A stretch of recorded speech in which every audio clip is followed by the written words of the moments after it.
Hello everyone, and welcome back to part 2 of the Vision Desktop. If you didn't get a chance to watch last week's Sunday snippet, go ahead back into naods.com and then click on blog, and then you should be able to find it probably under this one or somewhere really close to above on that page. So anyway, we are using Photoshop Elements, and we did this class a year ago in 2019.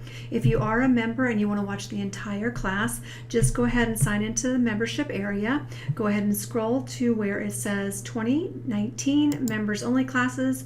You will go ahead and click on the third one here, and it is creating your own Vision Desktop. Today we're going to be talking a little bit about how to gather your photos that you want to put on there, and also about how to find out what your screen resolution size is. So stay tuned for that, and then next week we will probably finish it up, or at least in the next 2 weeks we'll finish that up.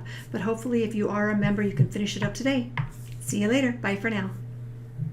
Everybody has a different size of wallpaper desktop.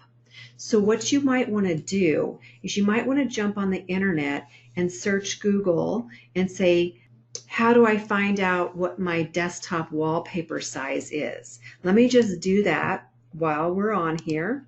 How do I find out my desktop size? Wallpaper size, I think. I don't know. Wallpaper size. I think okay, so here it is. You can right click, you can check your screen resolution, right click on any blank spot on the Windows desktop, choose properties from the display properties box, and then you will find it. So let's just do that. I hope you guys can see this. So right click, and I'm choosing display settings, and okay, display, okay, right down here it says resolution 1920 by 1080 is recommended. So yours is probably going to be right about that. It's normally like a 4 to 3 ratio. So I would venture to guess if you did yours this size, you will be just fine. 1920 by 1080. But if you wanted to check on your computer, you can do that. All right, so we're going to kind of remember that number, 1920 by 1080. I'm going to close that out, and you can always Google search yours. If you are on a Mac, it's probably very similar. You just have to try to find your display properties box, and just Google that if you can't find it. Okay, so the first thing I'm going to do is I'm going to go File and New, Blank File. And I've already got it set up that way, but if you didn't, you would go ahead with custom, the document type custom, width of, sorry, this thing keeps popping up. The width will be 1920 pixels. Make sure you pick pixels and not inches. And then the height will be 1080 pixels and 72 dots, or resolution. I always say dots per inch, but 72 pixels per inch. You guys all see that right there, right?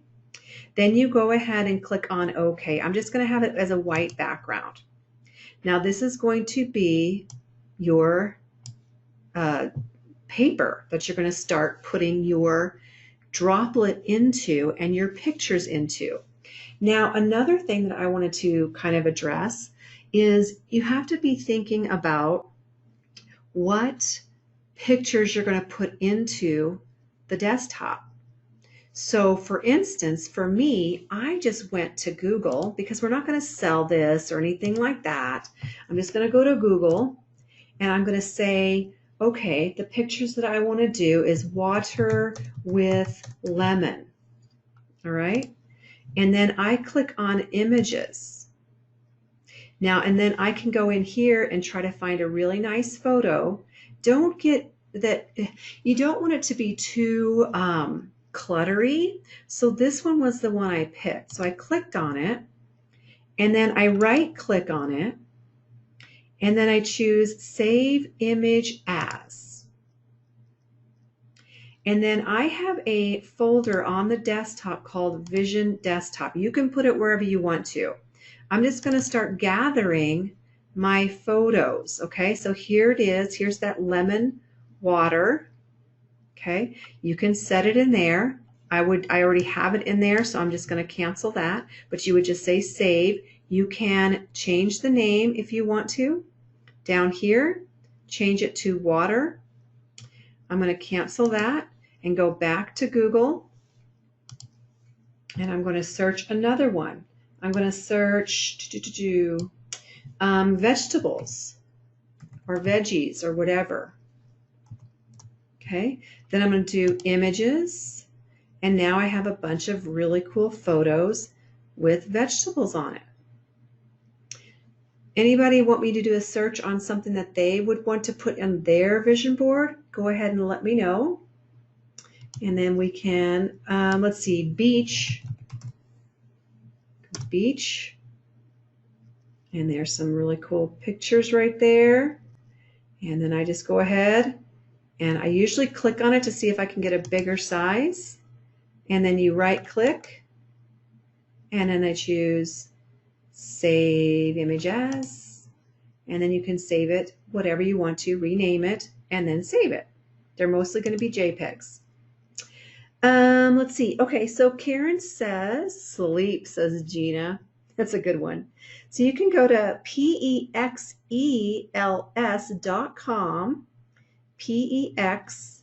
pexels.com is another great stock-free image resource. Okay, so we are doing, good question, Janice. I just saw a few of them fly by, so if I missed some of your questions, please forgive me. Why 72 pixels instead of 300? Perfect question, and I didn't even think about explaining that. So your desktop is not going to be printed. Your screen is a screen of 72 dpi. So you don't really need that high resolution. You don't need 300 resolution for your desktop.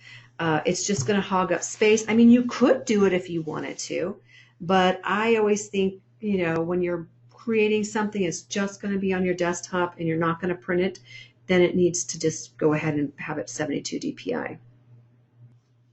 All right, so you've gathered all your photos. You put them into a folder. Let's be organized about it. So put it into a folder. Got everything in a folder, and then you need to figure out how many photos you have, or you can, let me turn off this light back here real quick, or you can pick your template first and then gather the photos. So for instance, let's just look at a couple of these templates here. So I put in, let's do this one first. So let's just say you only have a few different photos. Maybe you have 1, 2, 3, 4, 5 photos. Okay, this might be the perfect layout for you. Now you can also add papers in with this as well, although I did not do that with my layout. Okay, so there's a droplet. That is what a droplet looks like. Now I'm going to open up the droplet that I used, which is this one. And I went ahead and I counted all of the boxes that I needed to be filled. And I also kind of paid attention to, were they portrait, were they square, you know, things like that. So I know here that I need 1, 2, 3, 4, 5, 6, 7, 8, maybe 8 photos. However, you can also put papers in some of those blocks. So you don't have to fill those all with photos. You can also put your word in there. Like I put word, my word Simplify 2019 in this square right here. So kind of begin with the end in mind. That's one of my favorite sayings. Begin with the end in mind. Think about your layout. Think about the photos that are going to go in there, and then gather them all and then start building. You could change the photos if you want to later. You can do whatever you want to, but just kind of have an idea of what you're going to do. Now this can also, when we're teaching, for instance, when Karen or Vicky or Linda or Wendy or whoever's teaching, And all of the other instructors are watching, they're thinking, oh, I never thought about doing it that way. So there's always usually 4, 5, 6 ways of doing the same thing, you know? So if I teach it one way, there's also classes that Karen taught in the past with her droplets. She might have done it a different way, which is the coolest thing, because then you can pick which way is easiest for you. But always remember, there's usually 4 or 5 different ways to do things. So what I'm going to do is I'm going to go ahead and take these pieces and drag them and drop them into this other layout. Now, because Karen's droplet is at 300 DPI, it's going to come in really, really big, right? So what I'm going to do, I could either A, change it here, or I can just drag and drop everything into this and then shrink it down here. So either way is fine. I think what I did was I took all of these and I drag and drop. See how I'm moving them into, see how I'm left clicking and dropping it in here. Now see how huge that is? Now I'm zooming out back, and what I need to do is take this corner. I have constrained proportions checked, and I'm just going to shrink it down.